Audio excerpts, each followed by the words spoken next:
Hi all welcome back to Arcanex. Plus two ഫിസിക്സിനകത്തെ വളരെ പ്രധാനപ്പെട്ട ഒരു ക്വസ്റ്റ്യൻ നോക്കാം. ക്വസ്റ്റ്യൻ ഇതാണ്: obtain an expression for current flowing through a resistor when an AC voltage is applied through it. So നിങ്ങൾ ഒരു റെസിസ്റ്ററിനെ എടുത്തു, ഇതാണ് ആ റെസിസ്റ്റർ. ആ റെസിസ്റ്ററിനെ ഒരു എ സി സോഴ്സുമായിട്ട് കണക്ട് ചെയ്യുകയാണെങ്കിൽ അവിടെയുള്ള കറണ്ടിന് ഒരു ഇക്വേഷൻ ഡിറൈവ് ചെയ്തെടുക്കാൻ പറയുകയാണ്. നമുക്കറിയാം വോൾട്ടേജിന്റെ ജനറൽ ഇക്വേഷൻ നമുക്കറിയാം. എന്താ വോൾട്ടേജിന്റെ general equation? V is equal to V0 sin omega t ആണ്. സംശയമൊന്നുമില്ല, V is equal to V0 sin omega t ആണ്. നമുക്കറിയാം ഓംസ് ലോയിൽ നിന്നും നമ്മൾ പഠിച്ചിട്ടുണ്ട്. കറണ്ടിന്റെ ഇക്വേഷൻ നമ്മൾ അവിടെ പഠിച്ചു. I is equal to V divided by R ആണ്. വോൾട്ടേജ് ബൈ കറണ്ട് ആണ്.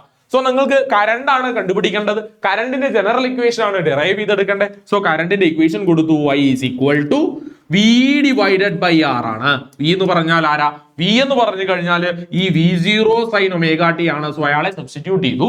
V is equal to V0 sin omega t. So V0 sin omega t divided by R എന്ന് കൊടുത്തു. ഇവിടെ ചെറിയൊരു റീഅറേഞ്ച്മെന്റ് നടത്തുകയാണ്. ഇവിടെ നോക്കിയാൽ നമുക്ക് കാണാം, ഇവിടെ V0 ബൈ R എന്ന് പറഞ്ഞാൽ ആരാ? Peak value of voltage by resistance ആണ്. പീക്ക് വാല്യൂ ഓഫ് വോൾട്ടേജിനെ റെസിസ്റ്റൻസ് കൊണ്ട് ഡിവൈഡ് ചെയ്ത് കഴിഞ്ഞാൽ നമുക്ക് പീക്ക് വാല്യൂ ഓഫ് കറണ്ട് ആണ് കിട്ടുക. So peak value of voltage divided by resistance എന്ന് പറയുന്നത് പീക്ക് വാല്യൂ ഓഫ് കറണ്ട് ആണ്, I0 ആണ്. നോക്കണേ, അങ്ങനെ സബ്സ്റ്റിറ്റ്യൂട്ട് ചെയ്ത് കഴിഞ്ഞാൽ ഈ ഇക്വേഷൻ നമുക്ക് കിട്ടും.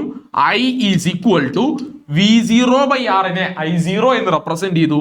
I0 sin omega t. This is the general equation of current flowing through a resistor. Thank you.